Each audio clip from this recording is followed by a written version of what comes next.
بسم اللہ الرحمن الرحیم۔ یزید کیسا تھا؟ یزید کا کردار کیا تھا؟ بعض لوگ یزید کے متعلق اچھا گمان رکھتے ہیں اور کہتے ہیں کہ یہ تاریخی باتیں ہیں، مورخین نے لکھ دیا ہے کہ یزید فاسق تھا، فاجر تھا وغیرہ وغیرہ۔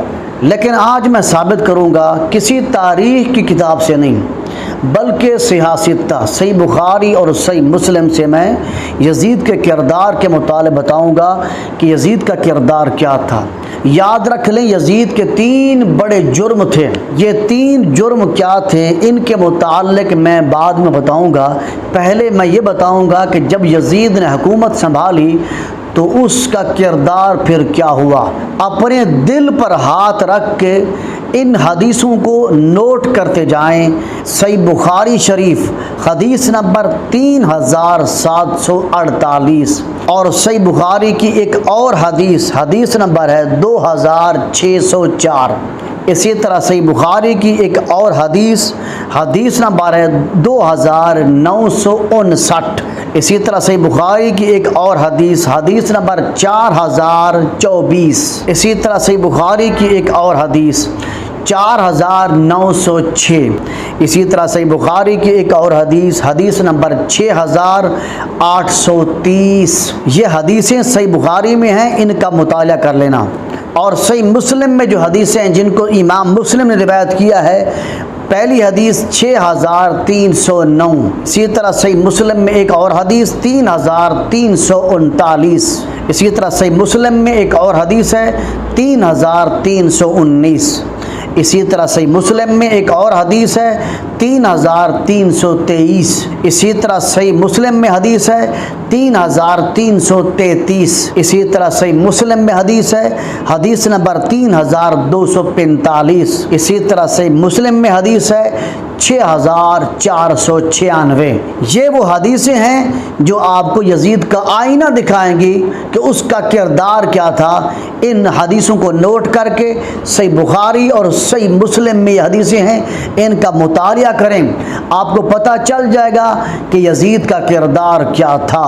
اب آتے ہیں ان 3 جرموں کی طرف جو یزید نے 3 بڑے جرم کیے تھے۔ پہلا جرم یزید کا یہ تھا کہ اس نے حضرت حسین بن علی رضی اللہ تعالیٰ عنہ سے جبری بیعت لینے کے لیے عبید اللہ بن زیاد کو روانہ کیا اور اس کو حضرت حسین کے مرتبہ اور آپ کے مقام کی رعایت کرنے کی کوئی ہدایت نہیں کی۔ اور بعض کتب میں یہ بھی لکھا ہے کہ یزید نے عبید اللہ بن زیاد کو کہا تھا کہ اگر وہ میری بیعت نہ کریں تو ان کو قتل کر دینا۔ یزید اور یزید کے چاہنے والوں کو اور عبید اللہ بن زیاد ان کے چاہنے والوں کو، ان کے حمایتیوں کو میں ایک آئینہ دکھانا چاہتا ہوں کہ تم نے حسین بن علی کو قتل نہیں کیا بلکہ تم نے حسین بن محمد کو قتل کیا ہے۔ حدیث مبارکہ میں آتا ہے جس کو امام دارمی روایت کرتے ہیں، حضرت عمر فاروق رضی اللہ تعالیٰ سے روایت ہے کہ میں نے حضور نبی اکرم صلی اللہ علیہ وسلم سے یہ سنا، آقا علیہ السلام شاہ فرمایا ہر عورت کی اولاد کا نسب اپنے باپ کی طرف ہوتا ہے سوائے اولاد فاطمہ کے، کیونکہ میں ہی ان کا نسب ہوں اور میں ہی ان کا باپ ہوں۔ گویا کہ حضور نبی اکرم صلی اللہ علیہ وسلم نے حضرت حسن اور حسین رضی اللہ تعالیٰ عنہ کو اپنا بیٹا کہا ہے۔ اس لیے ظالمو، جابرو، اللہ کی تم پر لعنت ہو، تم نے حسین بن علی کو قتل نہیں کیا بلکہ تم نے حسین بن محمد کو شہید کیا تھا۔ تم نے نبی صلی اللہ علیہ وسلم کے دل کو تکلیف دی، اللہ تمہیں جہنم میں ایسا عذاب عطا فرمائے گا کہ تمہاری نسلیں یاد کریں گی۔ یہ پہلا جرم تھا یزید کا۔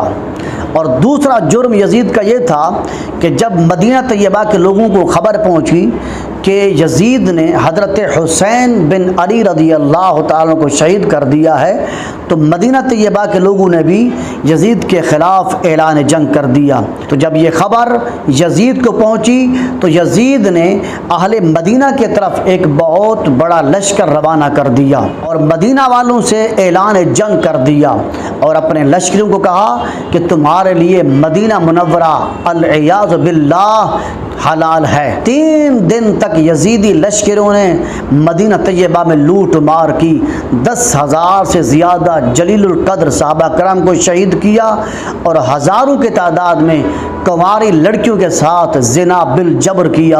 انا للہ و انا الیہ راجعون۔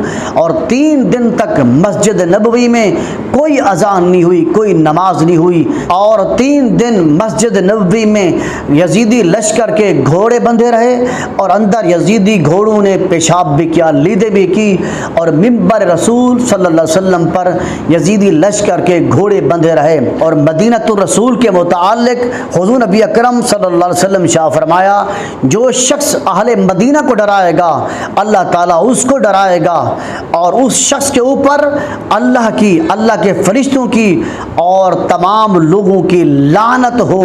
اس حدیث کو امام مسلم نے روایت کیا۔ امام ذہبی کہتے ہیں کہ جب یزید نے اہل مدینہ کے ساتھ یہ معاملہ کیا کہ ان کے گھر بار اور عزت اور ناموس کو لوٹ لیا، جب اس صورتحال کی خبر اہل مکہ کو ہوئی تو چاروں طرف سے یزید کے خلاف آوازیں بلند ہونے لگیں اور لوگ اٹھ کھڑے ہوئے۔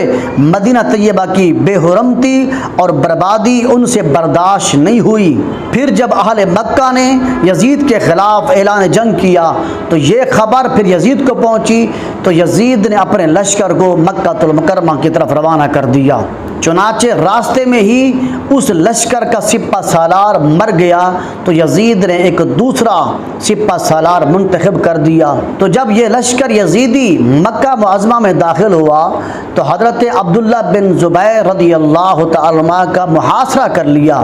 چنانچہ حضرت عبداللہ بن زبیر نے ان کے ساتھ بہت بڑا ڈٹ کر مقابلہ کیا۔ چونکہ حضرت عبداللہ بن زبیر رضی اللہ تعالی عنہ اس وقت محصور تھے تو آپ پر منجنیق کے ذریعے سے پتھر برسائے گئے، تو ان پتھروں سے غلاف کعبہ بھی جل گیا تھا۔ یہ 3 بہت بڑے جرم تھے جو یزید نے کیے تھے۔